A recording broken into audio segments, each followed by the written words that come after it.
ఈ జిఎస్టీ అనేది ప్రతి ఒక్కరికి కుల మత ప్రాంత భేదాలు లేకుండా అందరి సంక్షేమము కొరకు అయితే ఇది ఒక సంక్షేమ పథకం కింద కూడా మనం చూడాల్సిన అవసరం ఉన్నది. ఇది ఎందుకు అన్ప్రెసిడెంట్, ఎందుకు ఎక్కడ కూడా జరగలేదంటే సాధారణంగా ఒక యుద్ధం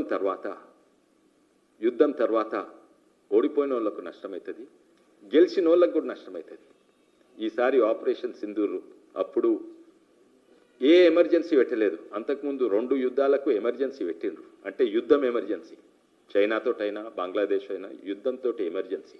కానీ యుద్ధం అయినాక తీయాలి కదా, తీయరు. ఎందుకంటే యుద్ధం అయిపోయినాక మనం గెలిచినా ఓడిపోయినా ప్రతి దేశంలో అంటే అమెరికా ఉండని, ఇండియా ఉండని, పాకిస్తాన్ ఉండని యుద్ధం తర్వాత నష్టపోతుంది.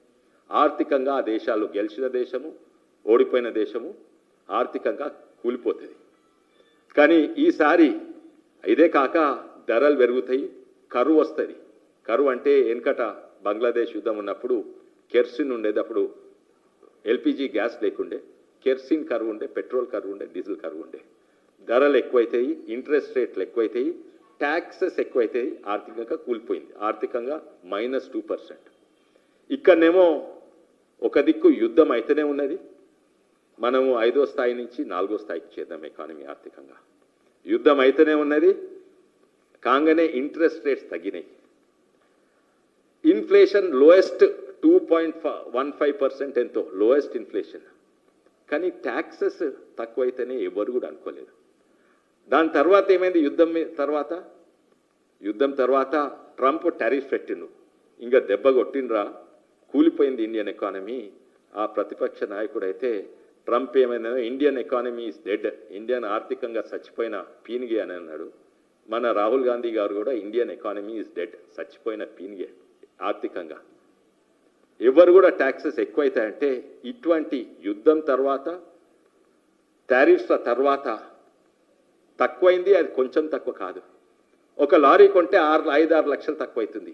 ఒక మోటార్ సైకిల్ కొంటే ఓ 10,000 20,000. ఓ కార్ కొంటే, ఈ మోటార్ సైకిల్ కార్లు ట్రక్కే కాదు, ఓ పాల ప్యాకెట్ కొను, ఓ సబ్బు కొను, పేద ప్రజలకు అన్నీ కూడా ఎంటికేలకు పెట్టే నూనె, ఏది కూడా ప్రతి ఒక్కటి కూడా ప్రజలకు అవసరమయ్యేది, అన్నీ కూడా పేద ప్రజలకు అవసరమయ్యేది పోయి రైతులకు అవసరమయ్యేటివి అందరు కూడా బిజినెస్ ఎట్లా ఇంక్రీజ్ చేయాలి.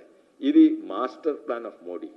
ఒక దిక్కు సంక్షేమ పథకం, ఒక దిక్కు ఇండస్ట్రీస్, ఆత్మనిర్భర్ భారత్, ఇవన్నీ చూసుకుంటా ఒక ధైర్యమైన అడుగేసిండు మోడీ. ఎందుకంటే అది ప్రజల మీద నమ్మకంతో కాంగ్రెస్ పార్టీ అప్పుడు విదేశాల మీద, ఎందుకంటే జిఎస్టీ కంటే ముందు ఎట్లుంటాయంటే ఒక్కొక్క రాష్ట్రంలో ఒక్కొక్క ట్యాక్స్. ఈ రాష్ట్రంలో ఉత్పత్తి అయ్యి అదే మహారాష్ట్రకు పంపితే ఒక ట్యాక్స్, అదే ఇక్కడ ఉత్పత్తి అయ్యి అదే ఐటమ్ తమిళనాడుకు పంపే ఒక ట్యాక్స్. అయితే విదేశాలకు వచ్చి ఇక్కడ బిజినెస్ చేయాలంటే చాలా కష్టం ఉండే. విదేశాల శక్తులు కాంగ్రెస్ పార్టీ మీద ఒత్తిడి పెడితే అప్పుడు చిదంబరం గారు ఫైనాన్స్ మినిస్టర్ ఉండే. అయితే తను జిఎస్టీ కావాలని ప్రయత్నం చేసిండు. 2004లో 6 వరకు ప్రయత్నం చేసిండు, కాలేదు. లాస్ట్ వరకు ప్రయత్నం చేసిండు, సాధ్యం కాలేదు. మోడీ గారు రాగానే 2 ఏళ్లలో బిల్ తీసుకొచ్చి అమలు చేసిండు. అన్ని రాష్ట్రాలను ఒప్పించి, అంటే కేవలం బీజేపీ రాష్ట్రం కాదు, అప్పుడు ఇక్కడ టీఆర్ఎస్ ప్రభుత్వం ఉండే, అక్కడ ఏఐడిఎంకే ప్రభుత్వం, అన్ని అక్కడ మమతా బెనర్జీ, అన్ని రాష్ట్రాలకు వాళ్ళకి ఎంతో అపోహలు ఉండే. ఈ జిఎస్టీ వల్ల రాష్ట్రాలకు నష్టమవుతుంది. అయితే ఎందుకంటే జిఎస్టీ ఆ ట్యాక్సేషన్ విధానమే మార్చిండ్రు. సోర్స్ ట్యాక్స్ ఉండే, ఇప్పుడు డెస్టినేషన్ ట్యాక్స్ అయింది. సోర్స్ ట్యాక్స్ అంటే ఇక్కడ ఉత్పత్తి అయితే ట్యాక్స్ ఇక్కడ కట్టాలి. అంటే ఇక్కడ బాగా ఫ్యాక్టరీలు ఉన్నాయనుకో, డెస్టినేషన్ అంటే ఇక్కడ కార్ తయారు చేసి అక్కడ మహారాష్ట్రకు పోతే ఇప్పుడు మహారాష్ట్రలో ట్యాక్స్ పోతుంది. అయితే కొన్ని రాష్ట్రాలు ఎక్కడైతే ఉత్పత్తి ఎక్కువైతుందో వాళ్ళకి నష్టమవుతుందంటే అది కూడా కాంపన్సేట్ చేస్తా అని ఒప్పించిండు. మీకు ఒక్క 9 పైసా తక్కువైతే మేము కాంపన్సేట్ చేస్తామని అందరినీ ఒప్పించి చేసిన మహానుభావుడు మోడీ గారు. అయితే డెస్టినేషన్ ట్యాక్స్ వీళ్ళు ట్రై చేసిన కాలేదు. మోడీ గారు వచ్చినప్పుడు అప్పుడు వ్యతిరేకిస్తుండ్రు. వాళ్ళు ప్రయత్నం చేసింది సాధ్యం కాదు, మోడీ గారు సాధ్యమైతే దాన్ని వ్యతిరేకిస్తుండ్రు.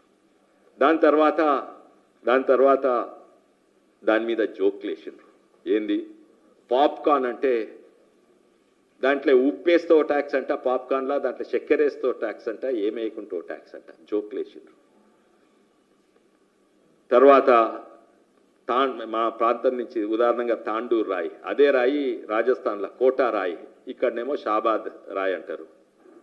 అది నాపరాయే ఇది నాపరాయే, కానీ దానికో ట్యాక్స్, ఇటువంటి ఎన్నో మా లోకల్.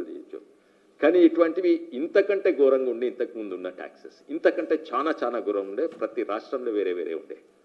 అయితే ఇవి అన్ని జోక్స్ చేస్తుంటే నిర్మలా సీతారామన్ గారు ఒక్కసారి కాదు, కంటిన్యూస్గా నేను అనుకుంటా 1000 సార్లు చేసిండొచ్చు, సవరణ చేసిండొచ్చు, చిన్న చిన్న ఐటమ్స్.